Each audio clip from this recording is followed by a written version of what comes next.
तो आप देख रहे हैं आज तक, लगातार आज तक आपको दिखा रहा है सबसे बड़ी कवरेज, क्योंकि आज है सबसे बड़ा फैसला। 28 साल के बाद आज सीबीआई की विशेष अदालत तय करेगी कि 6 दिसंबर 1992 को अयोध्या में जो हुआ वो महज एक हादसा था या फिर एक साजिश थी। अब से थोड़ी ही देर में बाबरी केस में फैसला आएगा। केस के कई आरोपी अदालत पहुंच चुके हैं। साध्वी रितंबरा की तस्वीर आप इस वक्त टेलीविजन स्क्रीन पर देख पा रहे हैं। विनय कटियार, पूर्व सांसद बीजेपी के, वो भी इस समय पहुंच चुके हैं। चंपत राय, जय भगवान गोयल अदालत पहुंच चुके हैं। जज सुरेंद्र कुमार यादव आज फैसला सुनाएंगे। आज उनके कार्यकाल का भी आखिरी दिन है और आज शाम 5 बजे वो रिटायर हो जाएंगे। रामविलास वेदांती भी अदालत पहुंच चुके हैं। अब से थोड़ी देर पहले कोर्ट में बताया जा रहा है कुल 16 कुर्सियां लगाई गई हैं। पूर्व उप प्रधानमंत्री लाल कृष्ण आडवाणी वीडियो कॉन्फ्रेंसिंग के जरिए फैसला सुनेंगे। पूर्व केंद्रीय मंत्री मुरली मनोहर जोशी और पूर्व केंद्रीय मंत्री उमा भारती भी आज इस सुनवाई के दौरान मौजूद नहीं रहेंगी, वो भी वीडियो कॉन्फ्रेंसिंग से फैसला सुनेंगी। और पूर्व मुख्यमंत्री यूपी के कल्याण सिंह भी मौजूद नहीं रहेंगे, वो भी वीडियो कॉन्फ्रेंसिंग के जरिए यह फैसला सुनेंगे। 49 आरोपी इस मामले के कुल बनाए गए थे। आज 32 पर फैसला आएगा, क्योंकि पिछले 28 साल में 17 लोगों की मृत्यु हो चुकी है विभिन्न कारणों से। 32 लोगों पर आज अदालत आखिरी फैसला देगी 6 दिसंबर के मामले को लेकर। अयोध्या में राम जन्मभूमि पर मंदिर बनने का काम शुरू हो चुका है। उस मामले में सुप्रीम कोर्ट फैसला दे चुकी है और वहां अब मंदिर बन रहा है। लेकिन जहां मंदिर बन रहा है वहां जो पहले ढांचा था वो ढांचा जानबूझकर गिराया गया, साजिश के तहत गिराया गया, या फिर अचानक सब हो गया जैसा ये नेता कह रहे हैं। इस पर आज अदालत अपना फैसला देगी।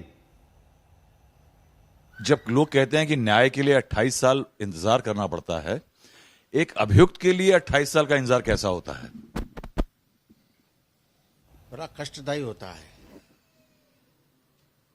इतने कागज उसके तैयार करने पड़ते हैं कि उसी का पेट भरते भरते भरते भरते 28 साल बीत गए। अब जा करके निर्णय की बारी आई है। अब आज निर्णय होने वाला है। अच्छा होगा खराब होगा हमारे लिए कहा नहीं जा सकता, लेकिन वो बाबरी विध्वंस नहीं था, वो ढांचा था। तनिक में गिर गया, जीर्ण शीर्ण अवस्था में था, तो इसीलिए अब विनय जी, हम लोग वहां थे, मेहनत आप लोगों ने काफी की गिराने की। नहीं, हम लोगों ने नहीं की। सीबीआई कहती है। अब सीबीआई तो कुछ कहेगी। कांग्रेस की सरकार थी तो उसी प्रकार सीबीआई ने पूरा व्यूह रचना की। कल्याण सिंह की सरकार गिर जाए वो तो उसी दिन चली गई, उन्होंने इस्तीफा दे दिया। तो सारी साजिश की गई, उसके लिए सरकार बलिदान हो गई। लेकिन कांग्रेस का जनाधार बढ़ाने के लिए कांग्रेसियों ने सब कुछ प्रयत्न किया, तो कुछ उनको मिला नहीं और जीरो होते चले गए। प्रभु राम का विरोध करना ये कांग्रेसियों को भारी पड़ गया। रितंबरा जी, दीदी माँ हमारे साथ हैं और हम इनसे बात कर रहे हैं। सजा को लेकर क्या सोचती हैं आप? एक षड्यंत्र है और एक सजा है, 200 के बीच में सारा मामला चल रहा है। षड्यंत्र कोई था नहीं संजय जी, नियति का खेल था। जो हुआ सबके लिए अकस्मात था। लेकिन ये बात तो निश्चित थी कि रामलला की भूमि के लिए संघर्ष हो रहा था। 500 साल लगातार संघर्ष अनवरत चला। वो इसलिए कि उसके प्रति दुराग्रह नहीं था, आग्रह का भाव था, क्योंकि वो रामलला की ही जन्मभूमि है और जिस पे अभी मोहर लग गई। रामलला के भव्य मंदिर के निर्माण का वहाँ पे कार्य प्रारंभ हो गया है। दूसरी बात यह है कि हम लोग लक्ष्य के प्रेमी हैं, तो जिन्हें लक्ष्य से प्यार होता है ना, वो खुद से कम प्यार करते हैं। अब हमारे लिए जो होगा वो सामने है। बिल्कुल राम जी करा रहे हैं, राम जी का काम है, जो भी होगा उसका स्वागत है। लेकिन ये बात निश्चित है कि जितने लंबे साल तक हमने इस आरोप को झेला है, षड्यंत्र, डकैती, चोरी, ये दिल को अजीब सी बातें लगती हैं। लेकिन हमें न्याय प्रक्रिया पे भरोसा है, जो भी होगा अच्छा ही होगा। साध्वी रितंबरा कह रही है न्याय प्रक्रिया पर भरोसा है, जो होगा अच्छा होगा, राम जी का काम था। संजय शर्मा हमारे साथ मौजूद हैं। लखनऊ, जहां सीबीआई की विशेष अदालत आज फैसला सुनाने वाली है। मौसमी सिंह हमारे साथ वहीं से मौजूद हैं, कुमार अभिषेक भी हमारे साथ लखनऊ की अदालत से मौजूद है, अशोक सिंघल लाल कृष्ण आडवाणी के घर पर है, हिमांशु मिश्रा मुरली मनोहर जोशी के घर पर है। संजय शर्मा, आप कुछ बता रहे हैं, बोलिए। मैं ये बताना चाह रहा हूं कि अपने दर्शकों को ये बता दूं कि फैसला जैसे ही आएगा, सबसे पहले कन्विक्शन यानी दोष सिद्धि पर फैसला आएगा, जिसमें अदालत ये बताएगी कि जो चार्जशीट दाखिल की गई थी उस चार्जशीट में जिस तरह से आरोप लगाए गए थे उन आरोपों से अदालत कितनी संतुष्ट है। पुलिस यानी जो अभियोजन पक्ष है उनके आरोपों से संतुष्ट है या जो जिन लोगों ने अपनी बचाव में दलीलें दी हैं उससे संतुष्ट है। यानी अदालत ये फाइनल करेगी कि कौन कौन सी धारा में दोष सिद्ध हो रहा है, कौन कौन सी धारा में नहीं। इसके बाद अगला चरण आएगा, पहले दोष सिद्धि यानी कन्विक्शन, उसके बाद क्वांटम ऑफ सेंटेंस।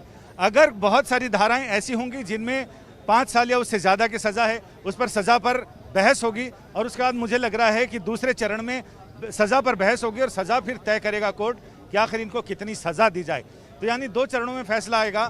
तो मैं अपने दर्शकों की जानकारी के लिए शेयर करना चाह रहा हूँ, फिलहाल पूरा इलाका छावनी में तब्दील कर दिया गया है और इसमें जिस तरह से ये बैरिकेडिंग के लगातार 3 स्तरीय सुरक्षा की गई है, एक बिल्कुल सड़क के उस कोने पर, दूसरी अदालत के पास और इसके बाद तीसरी यहाँ अदालत के मुख्य द्वार के सामने। सभी अभियुक्त अंदर जा चुके हैं, जज साहब यहाँ कोर्ट परिसर में आ चुके हैं, बस किसी भी समय वो अदालत कक्ष में बैठेंगे और इसके बाद 11 बजे से कार्रवाई शुरू हो जाएगी।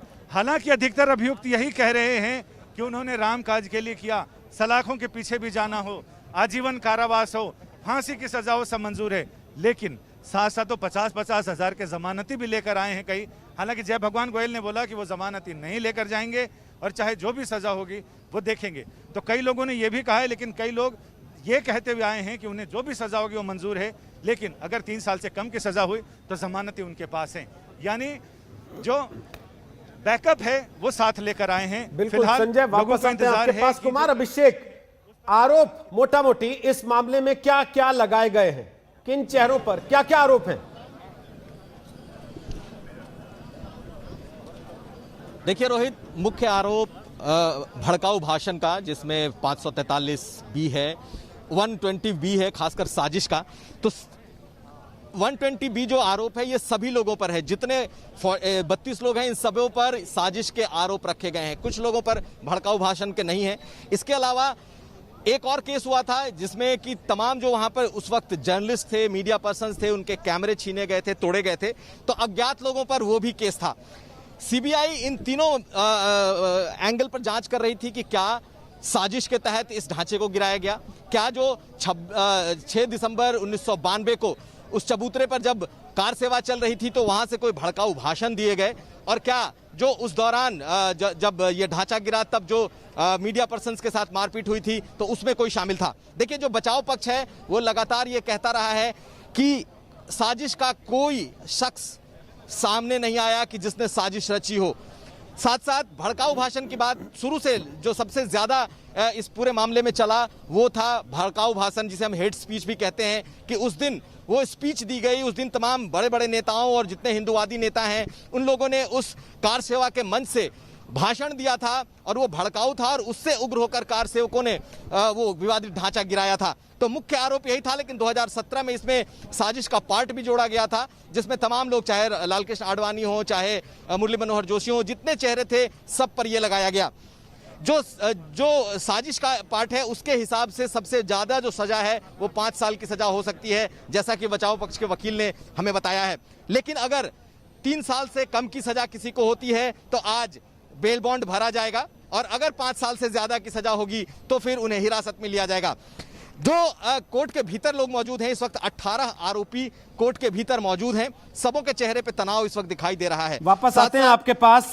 कई लोग एक दूसरे कुमार से बहुत समय अभिषेक के बाद बता रहे हैं क्या क्या आरोप उन लोगों पर हैं जो आज अदालत में पेश हो रहे हैं। मौसमी सिंह के पास हम सीधे लाइव चलेंगे, लेकिन उसके पहले इकबाल अंसारी जो इस मामले में पक्षकार थे राम जन्मभूमि केस में, वो इस पर क्या कह रहे हैं, आज जो फैसला आने वाला है जरा सुन लेते हैं, फिर मौसमी के पास चलते हैं। देखिए, 9 नवंबर को जो सुप्रीम कोर्ट ने फैसला किया था मंदिर का और मस्जिद का, पूरे देश के हिंदू मुसलमानों ने उसका सम्मान किया था, हमने भी सम्मान किया था। हमारा कोई झगड़ा हिंदू मुसलमानों का नहीं है, मंदिर मस्जिद का झगड़ा नहीं है। उसी से रिलेटेड ये भी मुकदमा है, सीबीआई का मुकदमा है, बाबरी विध्वंस का मुकदमा है। जो भी कानून करेगा उसको हम मानेंगे, ना हमें कोई खुशी है ना हमें कोई गम, क्योंकि सरकार के पास सारे साक्ष्य हैं, सारे सबूत हैं। जो भी सरकार के जो है कोर्ट करेगी। लेकिन आज कई बड़े चेहरे इस मामले के जो हाई प्रोफाइल कहे जाते हैं, पूर्व प्रधानमंत्री हैं, पूर्व केंद्रीय मंत्री हैं, वो यहां पर मौजूद नहीं होंगे सुनवाई के दौरान। आज की इस फैसले के मायने राजनीतिक तौर पर ज्यादा होंगे या कानूनी तौर पर ज्यादा होंगे? मौसमी। बेहद महत्वपूर्ण सवाल रोहित, और आपने सही कहा।